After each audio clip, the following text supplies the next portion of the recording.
আমি শেখ হাসিনা, আমি তো পালিয়ে যাইনি। আমি আছি বাংলাদেশের পার্শ্ববর্তী একটা দেশ, বাংলাদেশের কাছাকাছি। যে কোনো মুহূর্তে সুযোগ পাবো টপ করে বাংলাদেশের ভিতরে ঢুকিয়ে পড়ুন। ঠিক আছে?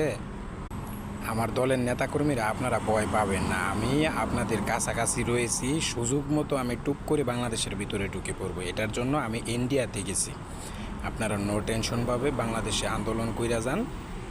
বিএনপি জামাত যেন কোনোভাবেই নির্বাচনে সরকার প্রতিনিধি মানে সরকার যাতে না হইতে পারে আর কি, এই ব্যবস্থাটা আপনারা করেন। আর দুর্গাপূজায় কিন্তু আপনারা বিশেষভাবে একটা গ্যাঞ্জাম বাজায় দিবেন। ঠিক আছে? মন্দিরে হামলা করবেন, যেন নাম হয় বাংলাদেশ জামাত ইসলাম এবং বিএনপির যেন একটা নাম হয়, যাতে মিডিয়াগুলো বলে যেন আওয়ামী লীগ সরকার থাকা অবস্থায় এই হিন্দু ধর্মের সংখ্যালঘুরা খুব নিরাপদে আছিল, এমন একটা ব্যবস্থা করবেন। ভাই, এমনটাই হই।